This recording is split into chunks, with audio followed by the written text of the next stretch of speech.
ان کو سزائے موت ہوئی ہے جو اسپیشل کورٹ ہے اس سے, اور وہ بیرون ملک چلے گئے علاج کے لیے. اب بحث یہ ہے کہ وہ کیسے گئے, دوسری بحث یہ ہے کہ نواز شریف کیسے گئے. یہ بحث اس لیے چلائی گئی ہے کہ ایک بحث کو کسی طریقے سے پیچھے دھکا مارا جائے, وہ یہ ہے کہ پاکستان کے اندر میر جعفروں اور میر صادقوں کی وجہ سے امریکہ سے آئے ہوئے سائفر کے اندر جو لکھا ہوا تھا اس پہ عمل درآمد ہوا, اور ایک چلتی معیشت کو, اٹھتے ہوئے ملک کو گھٹنوں کے بل پھر گرایا گیا. اس سے توجہ ہٹانے کے لیے یہ بحث ہے. اس بحث کا ایک بچہ بحث بھی ہے, بغلی بحث, وہ میں آپ کے سامنے رکھ رہا ہوں. وہ یہ ہے کہ کیا مشرف کا واپس آنا کور ہے اور اس کے نیچے چھپ کے اور نواز شریف آئے گا.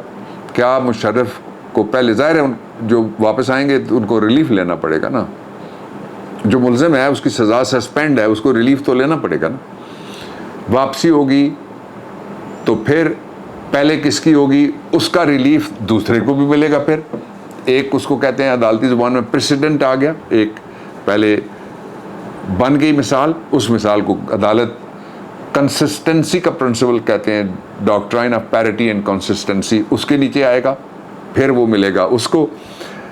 لانے والا کون ہے, اس کے اوپر پارلیمنٹ کے اندر بحث ہوئی ہے ایک ہاؤس میں, اور وہ کہتے ہیں جی کہ ہم نے فیصلے نہیں کرنے, یہ کسی اور نے یہ فیصلے کرنے. پاکستان میں اگر عدالتوں نے دو نے سزا دی ہوئی ہے, اور دونوں ایک سابق صدر اور ایک سابق وزیر اعظم, تایات نااہل, تایات مفرور اور بیمار وزیر اعظم ہے. گراؤنڈ ان کی کامن ہے بیماری کے, انہوں نے واپس پہلے آنا ہے, کس بیمار نے پہلے واپس آنا ہے, کس طرح سے واپس آنا ہے. دیکھیے ایک بیمار ان میں سے جو فرق ہے, جہاں پہ ڈسٹنکشن ہے, لیٹس بی فیئر, وہ جنرل مشرف بیمار نظر آتے ہیں تصاویر میں. ہم لوگوں نے تو دیکھا نہیں ہے ان کو پاس سے, نہ آپ نے دیکھا ہے, لیکن ان کی ویڈیوز اور وہ تصاویر میں نظر آتے ہیں کہ وہ بیمار ہیں. کیا بیماری ہے ڈاکٹرز بتا سکتے ہیں.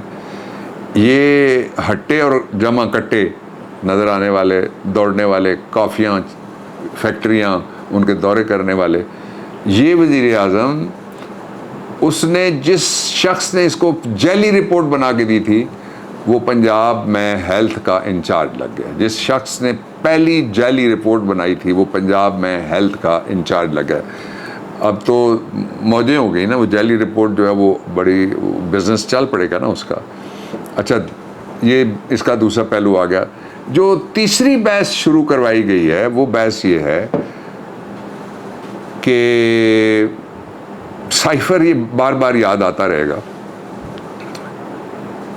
مشرقی پاکستان کے سانحے کی طرح آپ واپس چلیں نا کہ 70 کے عشرے میں ایسی بحث ایک چل رہی تھی.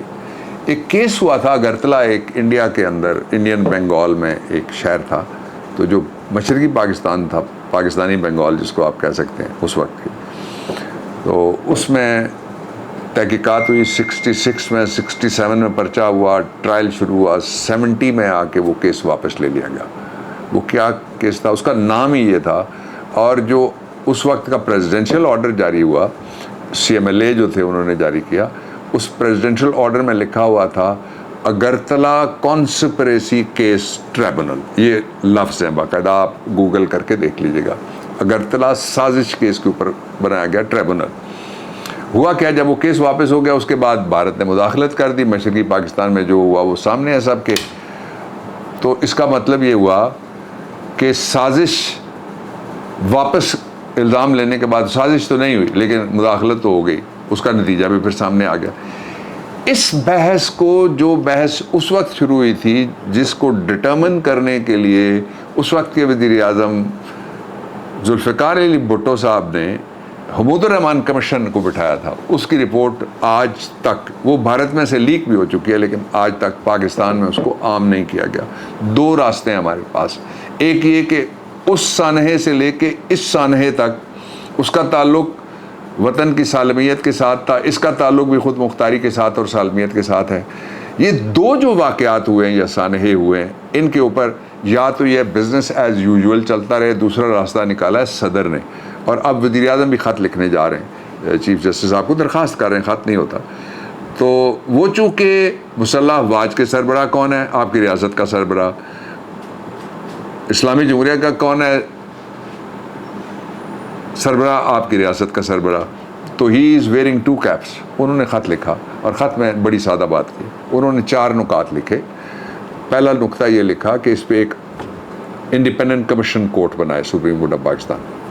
دوسرا اس کا نقطہ یہ ہے کہ یہ طے کرے کہ یہ سائفر آیا اور کیسے آیا. یہ اگرچہ مانے ہوئے ہیں سارے کہ سائفر تو آیا. تیسرا وہ یہ طے کرے کہ اس پہ سرمایہ کاری کس نے کی, پیسے کس نے لگائے. اور چوتھا وہ یہ طے کرے کہ اس کے سہولت کار اور بینیفیشریز کون ہیں. مجھے آپ ذرا بتائیے غلط کیا ہے اس میں؟ بیانوں سے تو نہیں طے ہونا. ایک بیان آئے گا سازش تھی, دوسرا بیان آئے گا نہیں تھی. ایک آئے گا سازش نہیں تھی, دوسرا آئے گا بھائی تھی. میں کہہ رہا ہوں تھی. تو یہ دس از اے وربل کلیم جس میں ثبوت سائفر کے اندر موجود ہے. وہ کہتے ہیں کہ a man can tell lie. انگریزی میں یہ محاورہ قانون اور انصاف کی دنیا کا ہے. a man can tell, یہ آدمی جھوٹ بول سکتا ہے but a document cannot tell lie. اس میں بھی ریکارڈ ہے کہ جو دستاویز ہے جھوٹ نہیں بولتی. شرط یہ ہے کہ مریم نواز کی نہ ہو اور کلیبری فونٹ والی نہ ہو, ورنہ وہ جھوٹ بول سکتی ہے. آخری بات دکھے دل کے ساتھ لوگ کر رہے ہیں. 5واں قتل کل ہوا ہے. ایک مسٹر عباسی جس نے موجودہ حکومت کے ایک بڑے کے خلاف, اینٹی کرپشن کا وہ ہیڈ تھا, اس کے خلاف اس نے چالان عدالت کو بھیجا.